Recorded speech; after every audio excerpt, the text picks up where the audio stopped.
in Matthew chapter 13. As therefore the tares are gathered and burned in the fire, so shall it be in the end of this world. Right, because, let's go back. Let's go back to that Revelations. Because the fire that's going to destroy these tares, that's the nuclear destruction. Because I read in Joel, it says, put ye in the sickle and reap, for the harvest is ripe. Because that whole chapter there is going into the third world nuclear, about the other nations gathering together, and in fact in the Middle East right there, okay, for this third world nuclear war. Because what did it say? It said the Lord comes from the east into the west. Because he's going to appear there first, man, in the east, okay? And then he's going to come to the west, all right? Because he's going to make war. He's going to make war with these other nations, man. He's going to make war with these other nations. He's gonna come to save and to destroy, man. Yahweh Shai. Okay, let's go, man. So back to Revelation 14 and 15. And another angel came out of the temple, crying with a loud voice to him that sat on the cloud, thrust in the sickle and reap, for the time is come for thee to reap. Didn't we just read that in Joel? So wait a minute, that's just reiterating. So you got people that say, oh, the Old Testament has been done away with. You're never going to understand. If you're spiritual, if you want to understand the Bible, you better read the whole thing, man. Go ahead, man.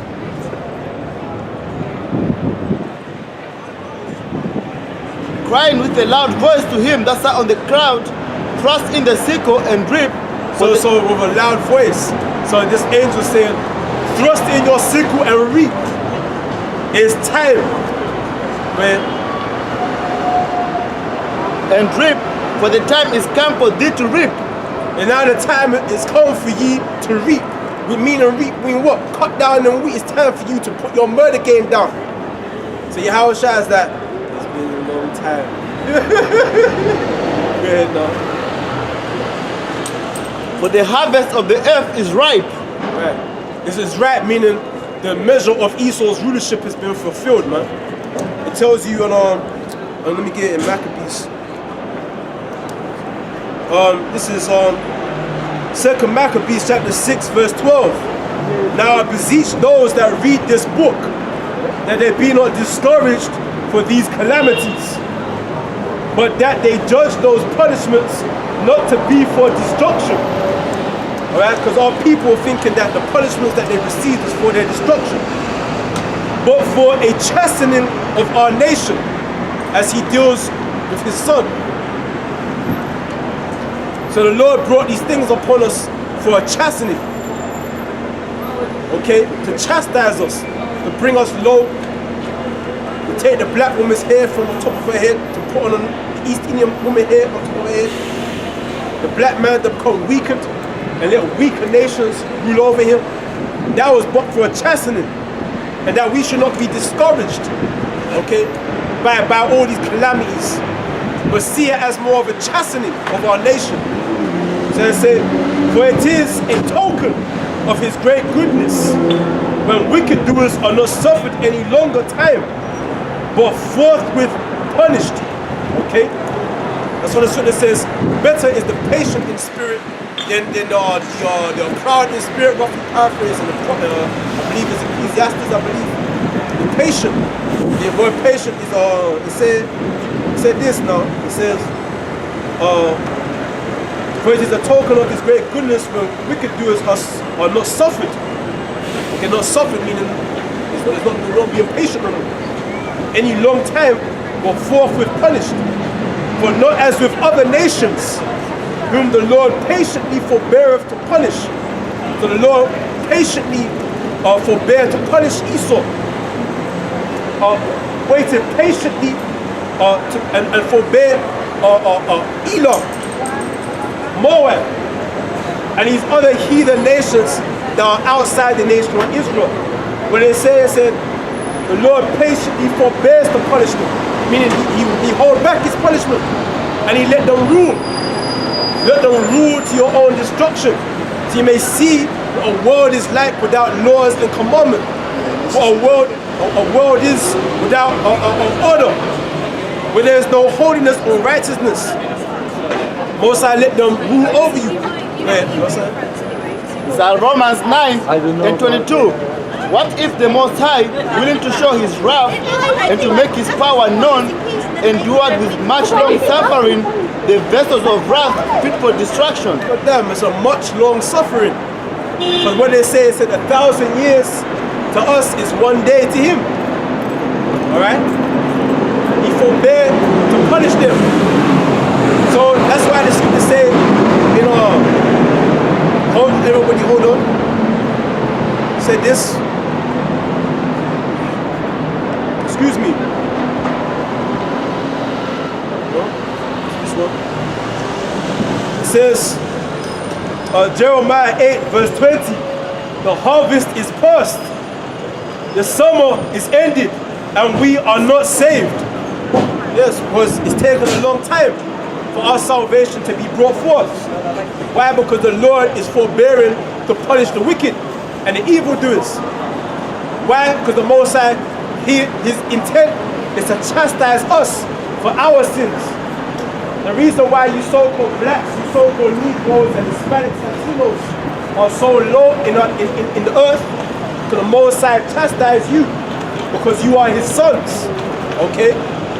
You have sinned against your father, and your father will bring you low in the sight of your servants, your enemies, your adversaries, and put you to open shame in front of them, okay? For you to acknowledge your sin, and for you to go back to your father and say, what's this parable now? It say, Lord, I've sinned before heaven and before thee. I'm no worthy to be called thy son.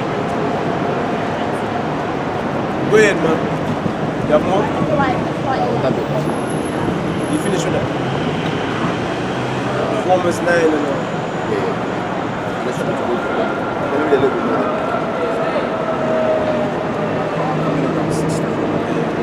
Verse 23, and that he might make known the riches of his glory on the vessels of mercy which he had afore prepared unto glory. It's going to say the vessels of honor, the Most High afore prepared unto glory. So this is a predestination thing. Alright? The Most High prepare one vessel unto honor and another unto dishonor. And that's the big picture that our people stumble at. Because you have our people, remember that one Igbo man, that Igbo man that come up, you try to explain to him, he saw the wicked. They're like, no man, that's hate. That's he had a problem with his hate issue. You know, trying to save the Gentiles and try to explain it and him not receive it. Because he don't see the bigger picture. You must put aside emotion, like a stone, like a millstone. A millstone don't have emotion. You see him? You gotta see the bigger picture. One unto honor, one unto dishonor. That's the balance. There's not the Most High even. The scripture say that our people say that the Most High is unequal. You know what I'm saying? Like the Most High he's not just. He's not just. You know? Who are you to requite the Most High? Who are you to say, what doest thou? Well, as a Lamentation 4 and 22. The punishment of thine iniquity is accomplished, O daughter of Zion. Yeah, it's like, that's good, that's the harvest, that's right. Your iniquity has been accomplished, meaning the time of your chastising is now over. He will no more carry thee away into captivity. He will no more carry thee away into captivity. He will visit thy iniquity, O daughter of Edom. He will now visit thine iniquity, O daughter of Edom. Who is that talking? It's talking about America, Britain, Syria, Babylon the Great, the mother of all harlots. You understand? The scriptures say, I will now visit thee. Why? Because the measure of your rulership has now been accomplished. Go continue. He will discover thy sins. He will discover thy sins, man. Okay? It's time for you to be judged. Because you Edomites, you so-called white people, have ruled the earth in much wicked oppression. Okay? You are fugitives now. You are trying to escape justice. See? Go ahead. Okay, so now the way go back. It says this thing. It says, Verse 14. For not as with other nations, meaning the other heathens, whom the Lord patiently forbeareth to punish, till they become to the fullness of their sins. Okay? What chapter is that one? 2 Maccabees chapter 6, start at verse 12 to verse 16. Okay? 2 Maccabees chapter 6. So I say, till they become to the fullness of their sins. So when they come to the climax, when they accomplish is reach the full, that's what the Moses say, now put in the sickle. Now it is time. My son, go now. How was I? Yes,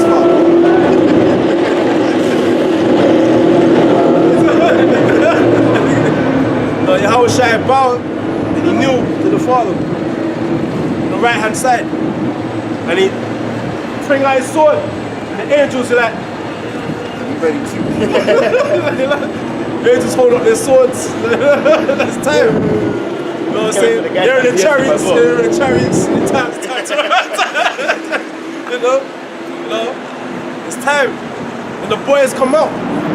You know, so they say, so till they become to the fullness of their sins, so dealeth he with us. Least that we have come to the height of sin. Afterwards, he should take vengeance of us.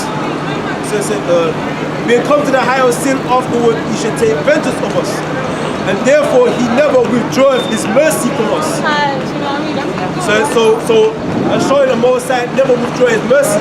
The Most High honor his promise. The Most High is a man, not that he should lie.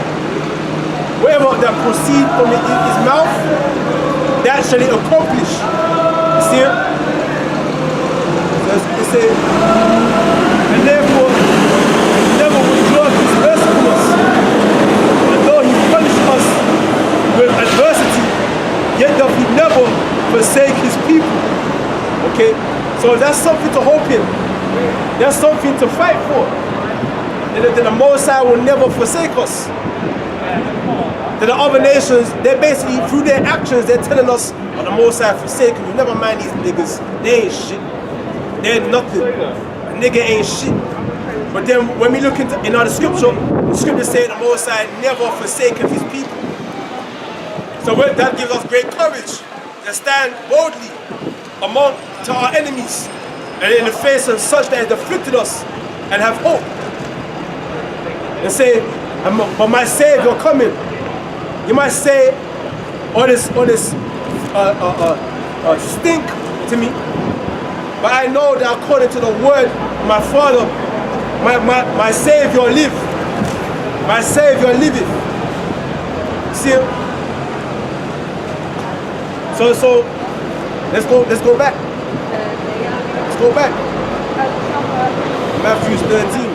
Because you have to understand, when you come inside this truth, you can clearly see that it's not for the other nations to believe in this, man. Other nations, they can't believe in this. It's not, they look at us like we're like they can't understand this because it's not in their spirit to understand because it's not for them. This book was never written by them.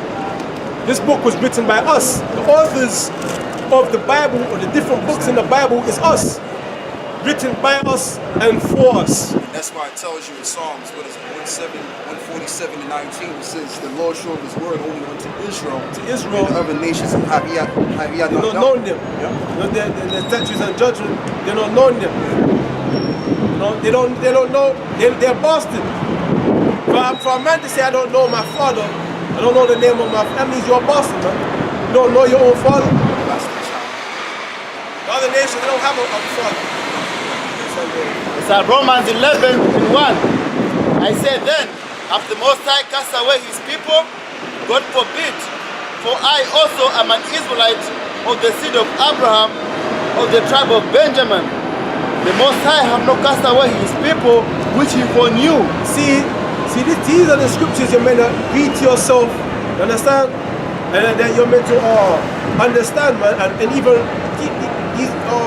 these videos that you watch on YouTube, that should be the shit you listen to when you go to sleep.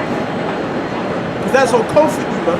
The scripture say, as the Most High cast away his people, which he foreknew, God forbid, meaning Paul is like, God forbid, he would never do that. He would never do that. Read on.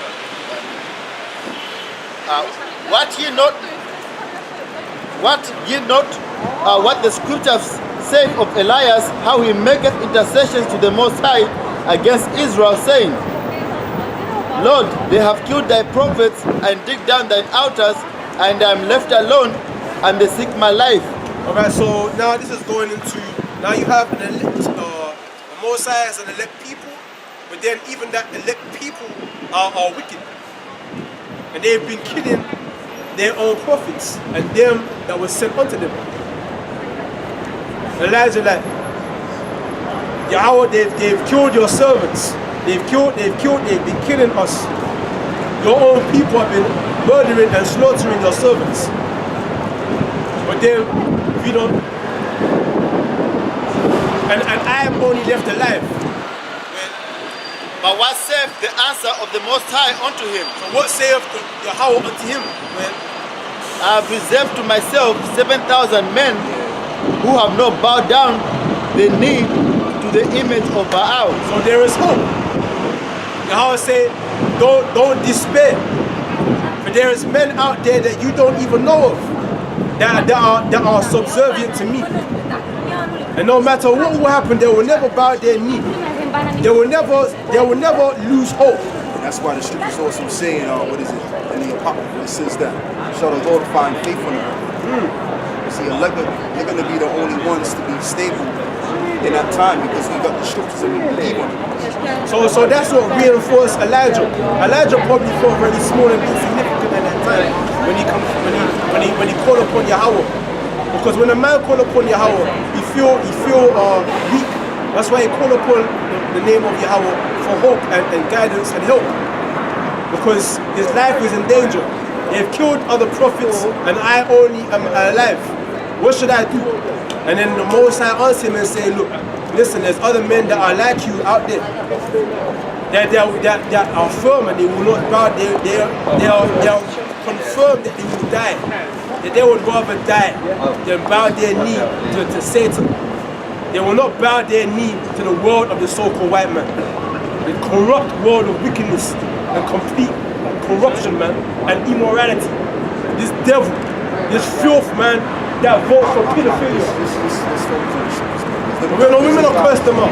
We're not curse them up. The thing about it is these guys here, these guys out here, all they are, man, is they drunk. What we got to fear? They're the devil. They vote for pedophilia.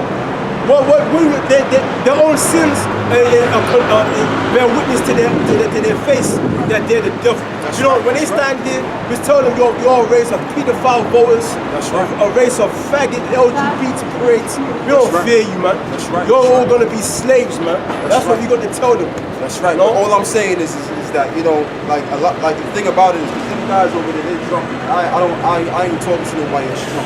True. You know what I'm saying? So we got I mean, at the end of the day, you know, we're high class men, and we gotta deal with other, you know, people that's got their mentality on right, you know. Like if an Edomite come up here, if you could tell he's coming from a different side, they were supposed to curse him out. You know what I mean? But we don't need to curse these stuffers out when they go bugged out and drunk, because they don't know what that was going on. And they're just a bunch of nobodies, man. You know what I mean? And that's what we gotta have. We have to have that royal mindset, man. You know what I mean? Like fuck this stuff. Right. Anything else? Let me just finish here. Romans 11 and 5. Even so, then, at this present time, also, there is a remnant according to the election of grace. And when the New Testament, I only believe in the New Testament. When you read Romans 11 about Elijah, I've only reserved to myself. So how would you have known about that had you not gone into the Old Testament and read about that in the book of, I believe, the 2 Kings? So things that are written aforetime are written for our learning.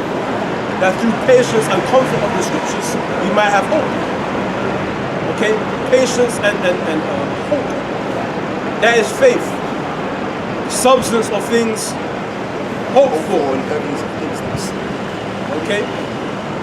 Continue. So even then, there is an election, man. Even now, as well as then, even now there is an election, man. So when brothers are out here, you just know that there's other brothers that will not bow their knee, man. They will not worship. They will not hold this society in high reverence. And they condemn us. Don't fall short of the glory of Yahweh Bashem Yahweh Shai. Because there are other brothers who are equally in confidence that stand stiffly for the name of Yahweh Bashem Yahweh Shai.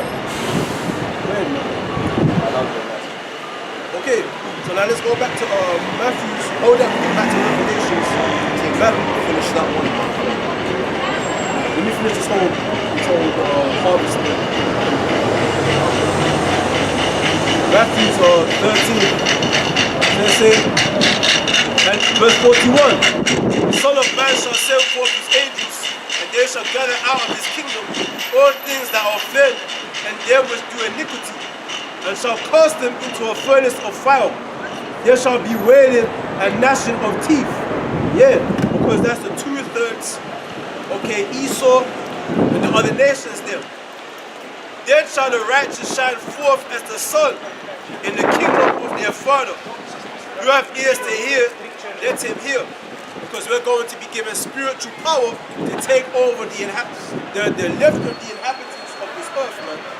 With spiritual power, we will take over this earth. With spiritual power, we will take over this earth.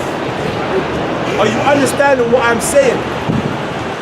After this third war, nuclear holocaust, we will take over this earth with spiritual power.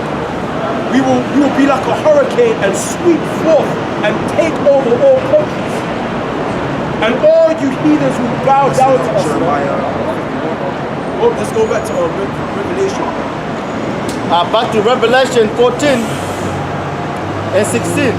And he that sat on the cloud thrust in the sickle on the earth, and the earth was ripped. Yeah, nuclear destruction. Go ahead. And we'll say, and Yahweh Shai coming back. Put in your sickle. Meaning Yahweh Shai is coming back with the clouds in heaven, slaughtering, or was it Isaiah 63? Is it not?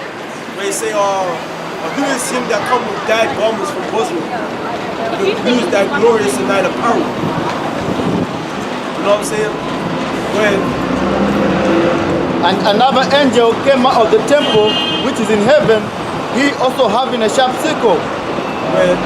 And another angel came out from the altar which had power over fire, and cried with a loud cry to him that had the sharp sickle, saying, thrust in thy sharp sickle and gather the clusters of the vine of the earth, for her grapes are fully ripe.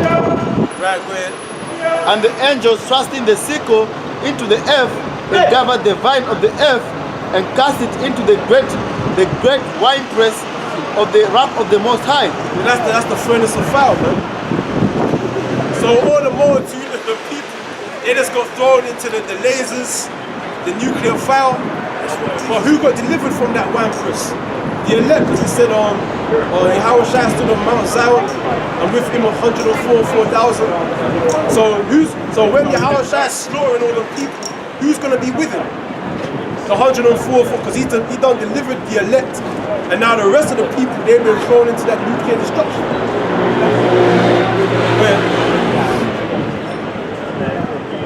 And the verse 20, and the winepress was trodden without the city, and the blood came out of the winepress, even unto the horse bridles, by the space of 1,600 furlongs. So that's a lot of killing, man. That's a lot of dead bodies. It's a lot of people dead, man. So half the people you work with, half the people that walk past you, or more than half of them, they're all dead people walking. They're going to be dead bodies in the streets. All these people, they're going to be dead bodies, man. And they're going to stink, man. There's going to be a stink in that day, man. You're going to smell, what is that? You know that smell when you walk past a restaurant? You smell the garbage and shit. That's been there for days. You're going to smell a lot of dead bodies, man. It's going to smell to high heavens, man. Rotten flesh, dried up blood. You're going to smell that shit, man. But there's going to be a big detoxification of the people, man. A fast. People are going to go on a fast, man. that first. No more hot dogs, no more Mickey D's, no more KFC.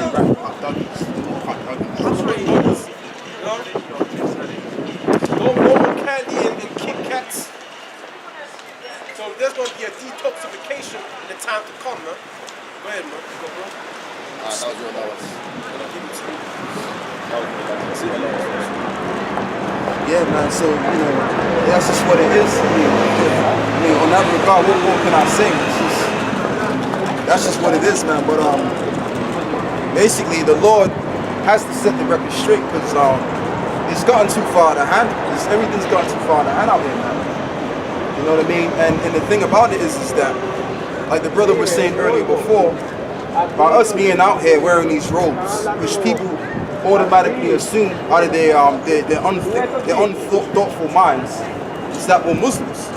When we're reading the Bible, we come out here and read the same Bible every week. So how are we Muslims? What sense does that make?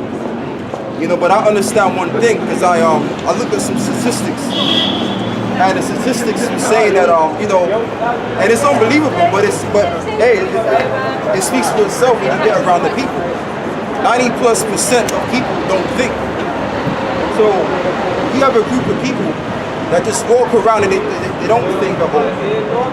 Okay, if you got that sort of, if that's how your brain is programmed and that's how you think, then you're gonna automatically abide with what somebody else outside tells you, rather than you doing your own thinking and doing your own investigation. Okay, because at the end of the day, we call ourselves the Hebrew Israelites. We call ourselves the Jews that the Bible speaks about that. So I don't understand how I could be of that nation and then be a Muslim. That don't make no sense. But it just goes back to the point that the majority of the people, they don't think. They just go by what society tells them, and that's just what it is. You know what I mean? Because they can't think for themselves. They can't be themselves because they don't know where to find themselves. But they find themselves watching TV. And that's just the bottom line. But the point we're gonna do with is, brother, can you get these? Okay, yeah. Proverbs chapter 5, verse 15. Drink waters out of thine own cistern, and running waters out of thine own well. Let thy fountains be dispersed abroad, and rivers of waters in the streets. Right, and the waters is talking about the information, the knowledge of the Most High. Okay, and that's what we're supposed to do. We're supposed to cast this water out, because you got a lot of our people, they dry, man. They're the dry bones in the valley. So what brings the bones together? What brings the body of Israel together? This water. Okay, just like how you use water to water plants. You need two ingredients to grow a plant. You need light, which is obviously the sun, and you need water. So this is known as the waters, and it's also known as the light. But who is it light for? Who is this light going towards? The light is going towards the people on the side, the Israelites, the real Jews.